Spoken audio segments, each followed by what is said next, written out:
I'm back. That's a bag, and in said bag is 11 or 12 books, because today I've been book shopping and I'm going to go through everything that I bought from the bookshops. I've just been book shopping with people that follow me on Instagram, TikTok, and my other social media accounts, because a couple of times a year we like to meet up and just geek out of it, because the clue's in the name, it's social media, innit? We should be meeting up and being social. Plus, on top of that, I got some spendo for Christmas. Grandparents, mum, chucked me some vouchers here and there. So I had like 90 quid's worth of vouchers. And if you don't spend it, it's ungrateful. So I spent it. So in this video, I'm going to go through everything that I bought today and talk to you briefly as well about the book that I've nearly finished, which is my absolute favourite read so far of 2025. Yeah, I know, it's just started. This book here, this book is sick. Empire of the Vampire by J. Christoph. This book slaps. I'll talk to you about it towards the end of the video though. If you're not already sub, just sub and stuff like that. Yeah. This is what we got, one at a time. So, first book I got was God Killer by, I don't even know who writes this, Hannah Kaner. This book was actually free, because what we do when I do these meetups is, it was actually organised by a lovely friend of mine, Annie, who, she comments on here, you'll see her comments on here, she's wicked. She tends to organise it, I turn up, we all have a right laugh, it's class. But at the end of the meet-up, when we go out and we get some food and we buy books, we almost look a bit suspicious. We go to each other's cars and we look at books in boots and we just nab what we want. And this is what I wanted. Chloe brought God Killer and the cover looked nice, so I picked it up. Not even read the blurb, no idea what it's about. I'm guessing it's probably a romantasy. On the back it says Gods are forbidden. So it's probably Norse-inspired, Greek mythology, something like that. I don't know. I picked it up anyway. So that's the first book that I got. I actually went today with a plan. There were some books that I'd put on my Amazon wishlist that I thought, right, I'm going to try and get them. None of the books that I wanted to get were actually there at the shop, so I ended up getting books that I'd not planned on getting. This is a mishmash of completely different books, but all of them are books that I know I'm probably going to enjoy. So the first one I got was The Night Circus by Erin Morgenstern. This book has been recommended to me so much. I get inundated with messages saying, Tyrone, just please read The Night Circus. I actually had a copy of this in past and I took it to a charity shop because I thought I'm never going to read that. Tried reading first chapter and I was just like, nah, that just seems like one of them really pretty books that's just nice writing for the sake of nice writing. But everyone messaged me like, Tyrone, you couldn't be any more wrong on this, mate. You need to read it. So I've picked it back up again and I'll read this at some point. I don't know if I'll probably use this as a bit of a filler gap, because my plan for 2025 is to take epic fantasy a bit more serious. I am an habitual series starter, so what I tend to do is read book one in a series and I think, that were insane, let me jump to another series and start a different series. Or that were insane, let me jump to another series. I'm crazy. What I plan on doing this year is trying to read book one of a series and then go through and complete the series, but then when I need a bit of a palate cleanser, something in between, read something like this just to refresh and then jump back into another bigger epic fantasy. So that's probably what I'll use this for this year. Next up, we have Dragonflight, which is the book one in the Dragon Riders of Pern series by Anne McCaffrey. This one here, it's got a dragon on it. Oh, a dragon on it. There's no more logic than that. I literally saw it had a picture of a dragon up front. It weren't too thick. I know it's a series, but this book was like 330 pages long. I thought, yeah, I could probably squeeze this in at some point. And then I looked, and I've had recommendations for this book before. I think it's quite an old book, this. I think the series has been out a long time. And Danielle L. Jensen said this is a masterpiece of adventure, intrigue, and romance. And I like To Fate Inked in Blood. So my logic behind that is, if the author of a book that I liked said that this book's a masterpiece, then I'll probably like it. Yeah. The next book, I'm going to have to find this. I got this one, Killer Instinct, which is book two in the, I think they call it the All Naturals series. The Naturals. I'm lying, it's The Naturals. It says it on book.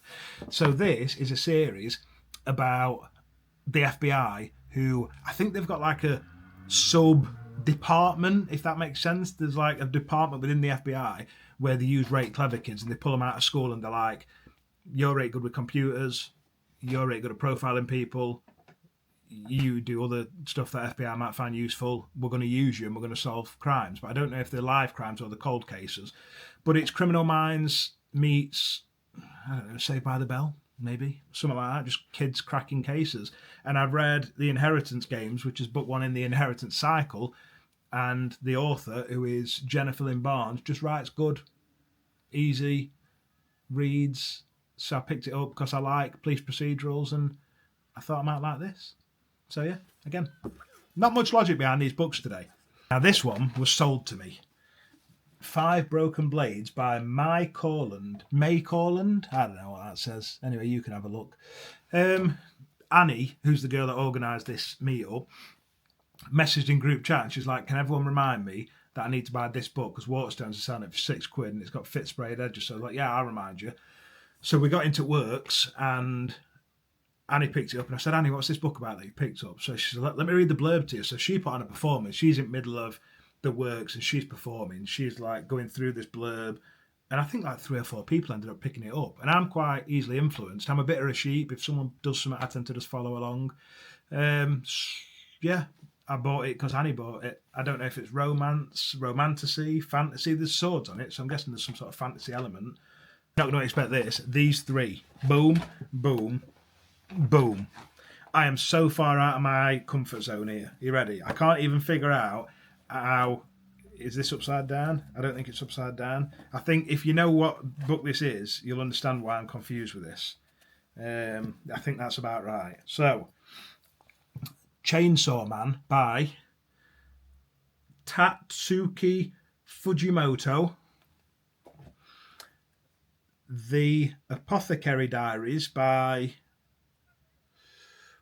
Natsu Hyuga. And Keiju number 8 by Naoya Matsumoto. Yeah, manga, you reckon? So, I'm a bit of a sheep. And I think I watched a video of someone recently on social media who were like, oh, I read my first ever manga book and it slapped. So then my logic behind that was, well, when I was younger, I liked Dragon Ball Z. And I like Pokemon and they're all like written in Japan and stuff, aren't they? So I must like manga. Yeah. That was it. So I put a story out recently on my socials and I said, look, I'm going book shopping soon. I really want to try manga. Can anyone give me any recommendations? So I got loads of recommendations, but luckily a few of the girls that came with me today absolutely love manga. So I got some recommendations of Katie. So Kate recommended that I get that one. And Faye's husband recommended that I get that one, the Chainsaw Man. I've got no idea what I'm reading. Do you know what? If I'm totally honest with you, I was talking to Faye and Chloe. I was going through books with them and I was like, look, I don't even understand how you read this. Because if you've never read manga before, one, book's back to front, so you open it front back. Like imagine you're opening it like a normal traditional English book front back. You're opening it front back, but then you read it. So this is what I think with manga, is you read it from right to left. So you'd read that, then you'd read that, then you'd read that, then that, then that, then that, then that. See what I mean? Like, it's going to take some getting used to, but one of the girls, I can't remember who it was, said to me, once you've read a couple of manga books, you'll be fine, you'll get on with it. They probably take about half an hour to read. They'll take me longer because there's very cool art in it, and I'm going to want to look at these pictures. I'll probably spend more time looking at the pictures than I will actually reading books. So yeah, Chainsaw Man, which I believe is a bit gross. I think it's like quite violent. The next one, that Apothecary Diaries, I believe this is more 12 to 18-year-olds, a bit more like fluffy. Apparently this last cover eats poison or something. I don't know why you'd eat poison, but that's her thing. That's what she likes doing. I'm not going to hate. And this one, Keiju 8, I'll be honest, that roller I'm intrigued most by this cover. That thing on there looks scary as hell. That looks crazy. So, yeah, I'm going to start reading a bit of manga and see what I think. I like to dip my toes in different genres. As I've said to you before on my page, I don't just read anything. My priority this year is obviously going to be fantasy, but I love to read anything in between. So these will probably be other books that I'll read in between my fantasy reads. And I'm excited for it. I'm very, very excited for it, especially if they only take like half an hour to read, because you can read one of these in an evening, can't you? If you just can't be bothered to dive into like a very dense fantasy book. Yeah, buzzing for that. Very good. Manga. Woo-hoo. Next, what did I get? Oh, Chuck Palahniuk. I can't pronounce his second name. You're going to have to read it for me. Anyway, Fight Club. How do I say his second name? I will have a go. Chuck Palahniuk. Chuck Palahniuk. I'm going to go with that. So I think I watched this film years ago. If I did, it was years ago that I watched it. And the fact that I said I think I watched it means I can't remember at all what happened in it. Annie told me that apparently the film is actually better than the book, but a lot of the really good quotes from the film are in the book. But I picked it up because Annie took us to HMV and she said, "Did you know HMV do 2 books for £9?" I says, "No, I didn't." So she took me into there because that's where I got the Natural series from. I got the first 2 books in there. Then I got this one from HMV along with, where's the other book? This one here, Noughts and Crosses by Mallory Blackman. This was another recommendation, and I was told that it's about like reverse racism. I don't know if that's the intentional setup of the world, but it's set where racism is aimed at white folk. Well, yeah, just imagine England 100 years ago, but other way around. And I thought, yeah, that's original, isn't it? That's pretty cool. So I'll get a read. I don't know if it's YA. I don't know anything about it. It just says Seffi and Callum have been friends since early childhood, and that's as far as it can go, because theirs is a world full of prejudice, racism, distrust, and mounting terrorist violence. Despite all this, a romance builds between the 2 friends, but this is a love that could lead both of them into terrible danger. And then underneath it, a few people, authors, have said, the most original book I've ever read, and then The Guardian said unforgettable. And we all know that the newspapers never lie to us, so it must be unforgettable. So, look, I've said to you, I'm easily influenced. One of the girls said to me, Tyrone, I read this and I really enjoyed it. So I was just like, yeah, I'll probably enjoy it as well then, because you did. So if I don't enjoy it, there's obviously something wrong with me, which is probably why my dad left. Yeah, I got that one. Last book that I got is this. That's upside down, isn't it? Yeah, it is. 1 minute. Is this Fury of the Gods by John Gwynne. I read the first book. Hang on, let me get them for you. So the first one is this one, Shadow of the Gods, and the second book is this one, Hunger of the Gods. I read this one probably 3 or 4 months ago. Can't remember for life of me what happened in it, so I'm going to do a reread. As you can see, I started rereading it the other day, and then I was like, Tyrone, stop doing this. You're already reading Empire of the Vampire. Finish that, finish next book, and then you can carry on doing a reread of this. Because whenever I'm going to commit to diving into a series, I like to try and reread book 1 again, because I forget. I'm just that kind of person. I'll read a book, and after 2 weeks, if you say to me, Tyrone, can you remember the best thing about that book? I'll be like, I can't even remember reading that book. So I want to reread this. I do remember that there's a woman in it called Orca, and she were class. And then there's another bloke in it who is like, he starts off being, I don't know if he's a slave or something, but he jumps on this ship and joins this gang of 8 hard people and goes around doing hard stuff. He were cool. And there's another one, but I can't remember what he did. He were good. Yeah, look, don't judge the characters in this book based on me not remembering like who they are and what they do, because I don't remember it in any book, whether I rate it 5-star or 2-star, I forget. So I'm going to read this, Shadow of the Gods by John Gwynne, then I'm going to read Hunger of the Gods by John Gwynne, and then, frustratingly, I was forced into buying a hard copy of Fury of the Gods by John Gwynne because they don't do it in paperback yet, which makes me feel sick, because now I've got a problem, which is that's going to look absolutely disgusting on my shelf. That is vile. So in November, when I think the paperback copy comes out for this, I'll end up yeeting this to charity shop and then getting the paperback copies, or begging my wife to let me spend some at kids' inheritance and getting rid of these and getting 2 hardback copies. So yeah, we'll see. I've also got to find room for all of these, because I did a book shuffle about the other day on my bookshelves, and I'm double stacking now, so I haven't actually got room for any new books. But as I was buying these, I just thought that was like the future's problem, not the present's problem. Lastly, before I go, because this is only going to be a short video today, because I want to get some reading done, and Wicked, the film, has just come out, I think, on Sky or Amazon Prime or something. So I think we're going to buy that tonight and watch it, because my daughter wants to, and I want to. So before I go, I want to talk to you about this masterpiece. Now, I actually started writing. Let me tell you what I did, because when I said to you that I've got a terrible memory, what I've started doing now when I read books is I've started using my phone and writing notes to try and remind myself how I felt during certain points in the books, so that when I get to end, I don't forget. You know, if I loved it at the end of the book, I don't forget that at some points in the book I didn't love it, so I can try and get like a fair score when I do a review. So this is everything that I've wrote. Try not to read it if you've not read it, because there's going to be some spoilers in there. But I just write notes and stuff about certain things to remind me of, like, whether it be magic systems or the world. And I just wrote things in this. Now, I'm not going to lie. It took me a hot minute to get into this book, because this book follows a half man, half vampire called Gabriel de Leon. He is part of the Silver Order, which are a really religious group of people who go around hunting vampires because they believe that the fact that they are half-blood vampires is a sin, and the only way that they can repent as such for their sins are to go around just sending all these other full vampires to Jesus, so that at the end of their life, God will be like, all right, come on, lads, you can come up now. You're still half vampire, but you've made up for it.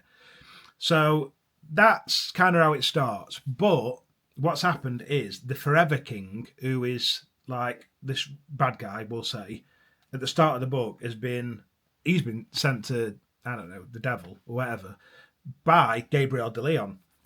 But Gabriel's been captured by a vampire. So the vampire is like interrogating Gabriel, and that's where the story starts. So through the start of the story, there's an interrogation going on where this vampire's like, oh mate, how have you, just some half vampire, managed to send one of the most powerful vampires ever to vampire Jesus? So he's telling his story in an interrogation format. Now, I'll be honest, I struggled with that initially, because in my head I was just imagining two lads in a room having a chat, and I'm just thinking, like, come on, do something, go for a run, play musical chairs, do something. In my head, just there weren't a lot happening. It was just a lot of dialogue, and I got a bit bored. And I kept messaging Annie, who recommended this book to me, and I was like, Annie, I'm enjoying it, but I'm struggling a little bit with this, I'm struggling with that. And she was like, well, actually, it's funny, because the stuff that you're really struggling with, I really liked. So all the way through the book, I'm writing notes, and I'm thinking, it's a good book. It's like maybe 3.75, 4 star. And then something just clicked, because this guy, Gabriel, at the start of the book, I definitely call him like morally grey. He's not the perfect guy. He makes some decisions where you're like, well, that's quite selfish. And I just personally didn't feel any way towards him. I kind of didn't care if he fell off a cliff and then book ended. Weren't bothered at all. But then about halfway through the book, something happens and he meets another character. And it just changed. It starts going a lot more into his past. You start to realise the things that he's gone through. And then I started to understand him more. And I was like, I get it now. I get why he is the way he is. And now I'm absolutely obsessed with it. It is absolutely fantastic. I would say that he's probably taken a leaf out of George R.R. Martin's book. I haven't read Game of Thrones, but I've been told that he basically just unalives everyone just to break your heart. Yeah, expect that in this book. Expect to go into this book and just, like, don't get attached to characters. There's no point. It's just one of them. I don't know if that's a spoiler. If it is, I'm sorry. I quite like the fact that this book is written by a straight, white, Australian man, and there's two gay guys in it. One of them's white, one of them's black, and there's a girl that's lesbian. I don't even know do we say lesbian still? Do we say gay? What do we say? I don't know. Anyway, I think it's quite good. Very inclusive, if that's the word. And yeah, it's class. It's got vampires in it as well, and they're right hard.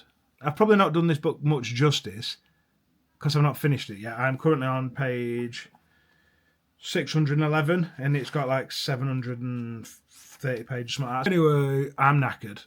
This video, I've literally thrown it together. I'm blagging it. I am so tired. Been out all day. Ruben's downstairs asleep, and my mate's waiting for me to finish this video. I hope you'll forgive the fact that this has just been thrown together just so I can talk to you. What do you call a fish with no eyes? Fish. I'll see you in a bit.